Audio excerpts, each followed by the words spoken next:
नमस्कार, स्वागत करते हैं आपका इस भेंट वार्ता में।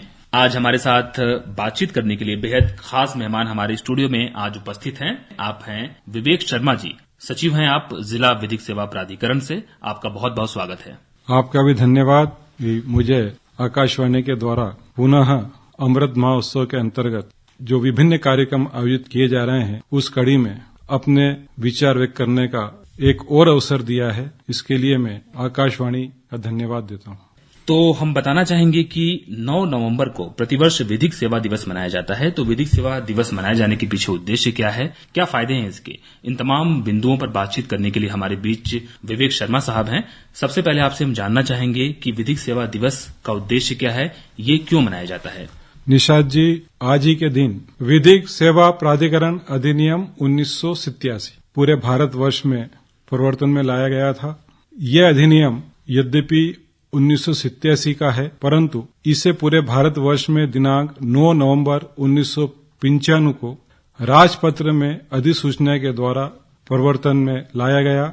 इसका मूल उद्देश्य समाज के कमजोर वर्गों को यह सुनिश्चित करने के लिए कि आर्थिक या अन्य नियोग्यता के कारण कोई नागरिक न्याय से वंचित न रह जाए, निःशुल्क और सक्षम विधिक सेवा उपलब्ध कराने के लिए विधिक सेवा प्राधिकरण का गठन करना और यह सुनिश्चित करने के लिए कि विधिक प्रणाली का प्रवर्तन समान अवसर के आधार पर न्याय का संवर्धन करे, लोक अदालत आयोजित करने के लिए अधिनियमित किया गया था।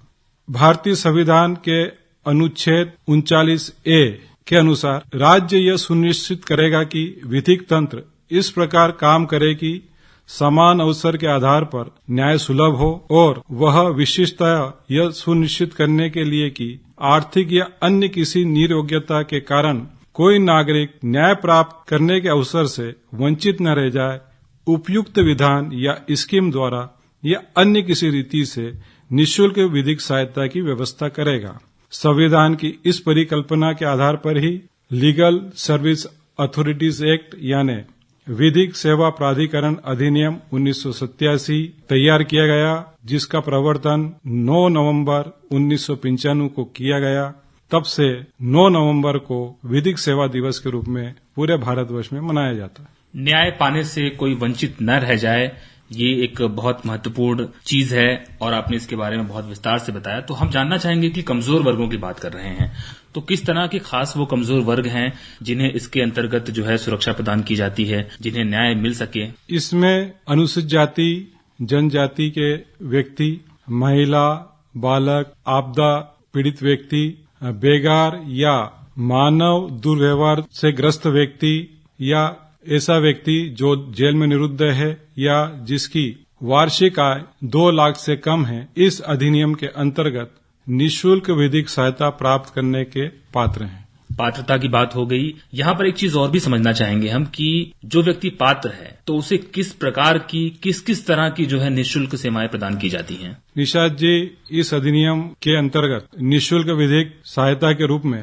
पैनल अधिवक्ता की सूची जिला विधिक सेवा प्राधिकरण एवं तहसील विधिक सेवा समिति में संधारित की जाती है। पात्र व्यक्ति को निःशुल्क अधिवक्ता उपलब्ध कराया जाता है। न्याय शुल्क, जिसे हम न्यायालय शुल्क कहते हैं सही मायने में, वो उसे संदाय कराया जाता है। विपक्षी को नोटिस आदि जारी कराने में जो व्यय होता है उसका वहन भी निःशुल्क विधिक सहायता के रूप में जिला विधिक सेवा प्राधिकरण द्वारा वहन किया जाता है। दस्तावेज या निर्णय की प्रमाण प्रतिलिपियां प्राप्त करना, उसे उपलब्ध कराना, जिस व्यक्ति को निःशुल्क विधिक सहायता दिलाई गई है को उपलब्ध कराना, ये दायित्व जिला विधिक सेवा प्राधिकरण का रहेगा। जी, समान न्यायिक व्यवस्था जो है बहुत महत्वपूर्ण विषय है हमारे देश में और किसी भी व्यक्ति के मौलिक अधिकार का हनन ना हो, ये भी बहुत जरूरी है। लेकिन बहुत सारे ऐसे व्यक्ति हैं, बहुत सारे ऐसे तबके हैं हमारे समाज में जो अपने अधिकारों के प्रति जागरूक नहीं है।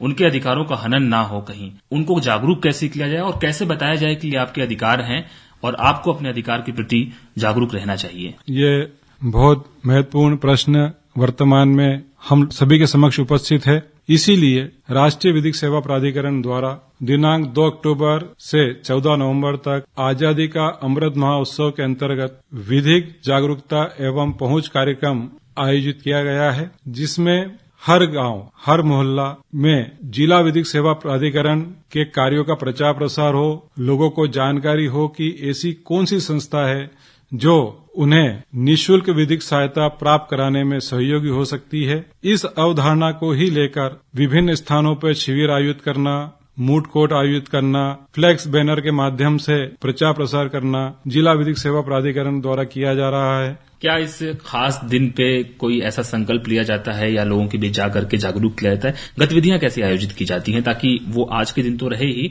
लेकिन आने वाले समय में भी उसका एक असर रहे? इसके लिए 9 नवंबर को विधिक सेवा दिवस के रूप में आज के दिन जो जिला विधिक सेवा प्राधिकरण के द्वारा कॉलेज में जाकर जिला विधिक सेवा प्राधिकरण के कार्यों के संबंध में विद्यार्थियों को जानकारी प्रदान की गई। पूरे साल भर ही कहीं न कहीं विधिक साक्षरता और जागरूकता कार्यक्रम आयोजित किए जाते हैं, जैसे जेल में, गांव में या किसी मोहल्ले में। ये नियमित रूप से सामान्य परिस्थिति होने पर आयोजित किए जाते हैं। विगत 1 वर्ष 1.5 वर्ष में जब कोविड का संक्रमण काल था, उसके अतिरिक्त हर साल, हर महीने, हर हफ्ते कहीं न कहीं कोई न कोई कार्यक्रम आयोजित जिला विधिक सेवा प्राधिकरण या तहसील विधिक सेवा समिति के द्वारा आयोजित किए जाते हैं। उद्देश्य यही रहता है कि लोगों को जागरूक किया जाए उनके अधिकारों के प्रति और उन्हें ये भी जानकारी दी जाए कि अगर वो पात्र हैं निःशुल्क विधिक सहायता के, तो वो किस प्रकार से और कहां संपर्क कर सकें अपने अधिकारों के प्रवर्तन के लिए। जी शर्मा जी, बस आखिरी में चलते चलते आपसे हम एक चीज जानना चाहेंगे कि कोई भी व्यक्ति जो है धन के अभाव में न्याय के अधिकार से वंचित न रह जाए, तो आज विधिक सेवा दिवस के अवसर पर आप तमाम नागरिकों से, तमाम जन सामान्य से क्या अपील करना चाहेंगे ताकि हर व्यक्ति एक गरिमामय जीवन का जो उसका अधिकार है, चाहे शिक्षा की बात हो, रोजगार की बात हो, स्वास्थ्य की बात हो, हर चीज को आदमी बहुत अच्छे तरीके से हासिल कर सके और एक गरिमापूर्ण जीवन जो है जी सके? इसके लिए आप क्या अपील करना चाहेंगे, क्या कहना चाहेंगे? मैं सभी नागरिकों से यह अपील करता हूं कि भारतीय संविधान के अनुच्छेद 51A अनुसार हमारा कर्तव्य है कि हम आपसी भाईचारे को बढ़ावा दें। इसी संदर्भ में मैं ये भी बताना चाहूंगा कि किस प्रकार से आपसी भाईचारा बढ़े और लोग अपने अधिकारों के साथ साथ अपने कर्तव्यों का भी निर्वहन करें, इसका प्रचार प्रसार भी हो। तो राष्ट्रीय स्वास्थ्य मिशन के साथ मिलकर राज्य विधिक सेवा प्राधिकरण के द्वारा आज एक वीडियो कॉन्फ्रेंसिंग के माध्यम से एक कार्यक्रम आयोजित किया गया था, जिसकी यह अवधारणा है कि नेशनल हेल्थ मिशन में लगभग 2 लाख कार्यकर्ता हैं, जिनके माध्यम से निःशुल्क विधिक सहायता और शासन की विभिन्न योजनाएं, जिनमें जिला विधिक सेवा प्राधिकरण या तहसील विधिक सेवा समिति सहयोग कर सकती है लाभार्थी को उस योजना का लाभ प्राप्त करने के लिए, का प्रचार प्रसार करे।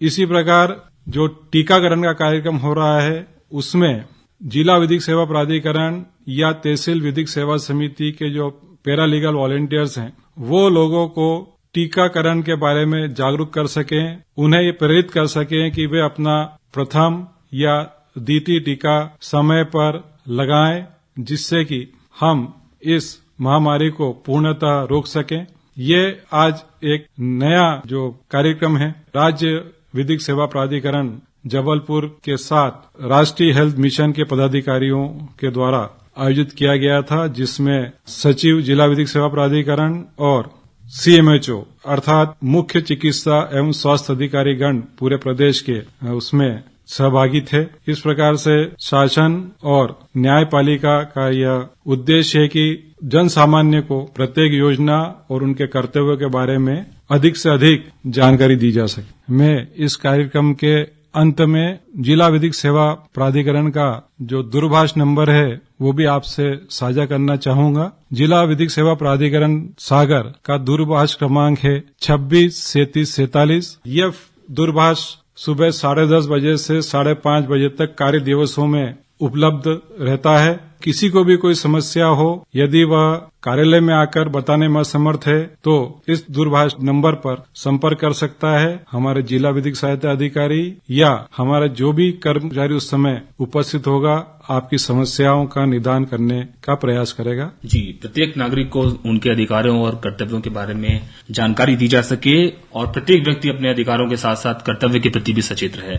जिला विधिक सेवा प्राधिकरण न सिर्फ जो है दूसरे जो हितधारक हैं उनकी मदद कर रहा है, बल्कि उनका सहयोग भी ले रहा है जन सामान्य तक न्यायिक अवधारणा को पहुंचाने के लिए। बहुत बहुत शुक्रिया अदा करना चाहते हैं विवेक शर्मा साहब, जिला विधिक सेवा प्राधिकरण के सचिव। आप हमारे बीच आए और विधिक सेवा दिवस के ऊपर आपने इतनी महत्वपूर्ण बातें हमारे श्रोताओं से साझा की। बहुत बहुत शुक्रिया आपका। धन्यवाद निशाद जी।